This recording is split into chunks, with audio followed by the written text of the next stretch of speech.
여러분, 손에 든 스마트폰으로 클릭 한 번이면 며칠 만에 지구 반대편에서 물건이 날아오잖아요. 우린 정말 모든 게 순식간에 연결되는 세상에 살고 있죠. 근데요, 이런 거대한 연결망이 인터넷 시대에 처음 생긴 거라고 생각하신다면, 그건 절반만 맞는 이야기입니다. 지금부터 최초의 월드와이드 웹, 바로 고대의 네트워크였던 실크로드의 세계로 한번 떠나보겠습니다. 현대사회는 정말 편리함 그 자체죠. 비행기가 대륙을 넘고 거대한 배들이 바다를 가르면서 우리가 주문한 성품을 실어 나르잖아요. 이 모든 게 사실 여러분 손가락 끝에서 딱 시작되는 겁니다. 정보랑 물건이 거의 빛의 속도로 움직이는 시대라고 할 수 있죠. 자, 그런데 시간을 한 2000년 전으로 싹 돌려보면요. 세상은 완전히 다른 속도로 움직였어요. 클릭 소리 대신에요. 모래바람 속에서 들려오는 낙타의 거친 숨소리가 있었고요.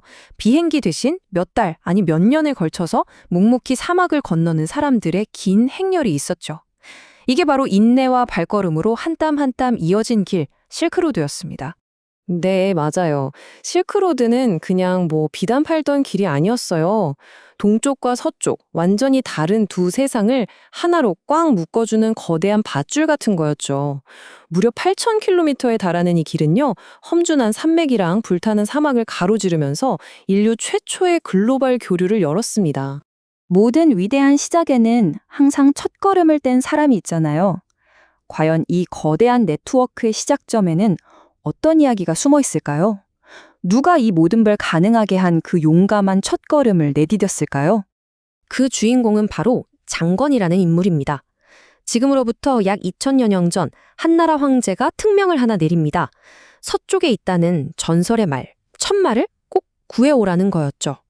황제의 명을 받은 장건은요, 100명의 부하를 이끌고 아무도 가보지 못했던 그 미지의 서쪽 땅을 향해서 정말 장대한 여정을 떠나게 됩니다. 그런데 이 여정, 시작부터 정말 순탄치가 않았습니다. 100명의 부하와 함께 떠난 지 얼마 안 돼서 적에게 붙잡혀서요, 무려 10년 동안이나 포로로 지내야 했어요. 대부분 포기했을 법한 그런 절망적인 시간 속에서도 그는 임무를 잊지 않았습니다. 그리고 마침내 기적적으로 탈출하는 데 성공하죠. 돌아가는 대신 서쪽으로, 더 서쪽으로 나아가서 눈 덮인 산과 메마른 사막을 건넙니다. 장건이가 마침내 고국으로 돌아왔을 때 그는 이미 노인이 되어 있었고 함께 떠났던 부하 대부분을 잃은 상태였습니다. 그가 가져간 건 천마가 아니었어요. 바로 지식이었습니다. 그는 중앙아시아에 여러 왕국이 있고 그들의 문화가 어떻다는 생생한 정보를 황제에게 보고했죠. 바로 이 목숨 걸고 가져온 지식이야말로 동과 서를 잇는 문을 활짝 열어젖힌 진짜 보물이었습니다. 자, 장건이가 길을 연 후에 실크로드는 본격적으로 활기를 띠기 시작합니다. 한번 상상해 보세요. 고대 도시의 붐비는 시장 한가운데 서 있는 겁니다. 공기 중에는 낯선 향신료 냄새가 가득하고 여기서도 저기서도 여러 언어가 뒤섞여 웅성거려요. 실크로드는 단순한 교역로가 아니라 세계에서 가장 크고 활기 넘치는 시장 그 자체였습니다. 여기서 진짜 재밌는 건 이 교류가 절대 한쪽으로만 흐르지 않았다는 점이에요. 동쪽에선 당시 최고 하이테크 기술이었던 비단과 종이, 그리고 아름다운 도자기와 차를 보냈습니다. 특히 종이는 나중에 인류가 지식을 퍼뜨리는 방식을 완전히 바꿔놓게 되죠. 반대로 서쪽에선 동양인들에게 보석처럼 보였던 화려한 유리 제품, 금과 은, 그리고 황제가 그토록 원했던 천마가 동쪽으로 건너왔습니다. 근데 오고 간 게 이게 다가 아니었어요. 때로는 왕에게 바치는 선물로 사자나 타조 같은 정말 이국적인 동물들이 먼 길을 오기도 했고요. 코도, 양파, 오이 같은 새로운 작물이 전해지면서 사람들 식탁 자체가 바뀌기도 했습니다. 여기서 핵심은 이거예요.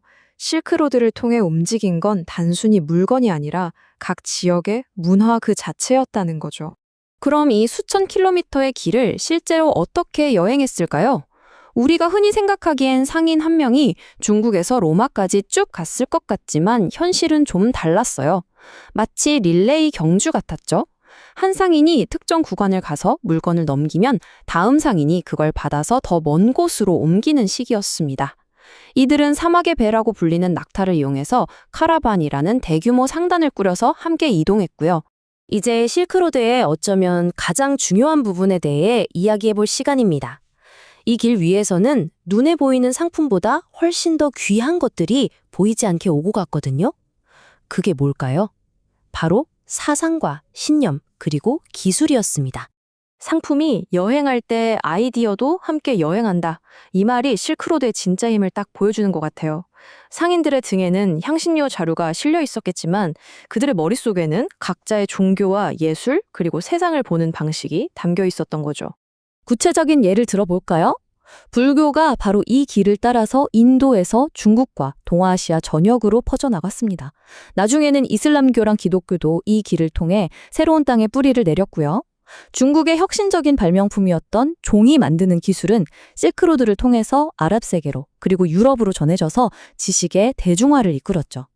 예술 분야에서는 인도 불상에서 그리스 조각 양식이 보이는 것처럼 정말 놀라운 융합이 일어나기도 했습니다. 이게 바로 오늘날 우리가 말하는 글로벌라이제이션의 원주였던 셈입니다. 이런 현상을 테피스트리라는 것에 비유할 수 있어요. 테피스트리가 여러 색깔의 실을 엮어서 하나의 커다란 그림을 만드는 직물이잖아요. 실크로드를 여행한 각각의 문화는 저마다 독특한 색깔을 가진 실 한 가닥 같은 거였어요. 하나하나도 물론 아름답지만 이게 함께 엮였을 때 비로소 인류 전체의 창의성을 보여주는 웅장하고 완전히 새로운 작품이 만들어진 거죠. 영원할 것만 같았던 실크로드의 시대도 저물어 갔습니다. 하지만 그 길이 남긴 영향력은 오늘날까지도 우리 삶 곳곳에 아주 깊은 메아리로 남아있거든요.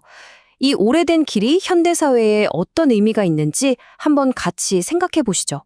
15세기 이후에 더 많은 짐을 더 빨리 실어 나르는 배가 무역의 중심이 되면서 낙타의 시대는 서서히 저물었습니다. 한때 번성했던 오아시스 도시들도 점차 잊혔죠. 하지만 실크로드가 만들어낸 연결이라는 그 정신은 절대 사라지지 않았습니다. 길은 그저 형태를 바꿨을 뿐이에요. 여러분 한번 생각해 보세요. 실크로드가 고대 세계를 연결했다면 오늘날 우리를 하나로 묶어주는 건 뭘까요? 맞습니다. 하늘을 나는 비행기, 바다를 가르는 화물선, 그리고 온 세상을 감싸고 있는 인터넷망이죠.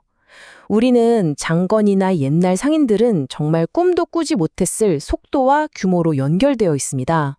하지만 이 모든 건 아주 먼 옛날 그들이 내디뎠던 그 용감한 첫걸음이 있었기에 가능했던 겁니다. 실크로드는 우리가 서로에게서 배우고 또 서로를 필요로 한다는 아주 단순한 진리를 보여준 최초의 지구촌이었습니다. 우리가 먹는 음식, 입는 옷, 우리 도시의 다채로운 문화 속에서 우리는 지금도 실크로드의 메아리를 느낄 수 있습니다.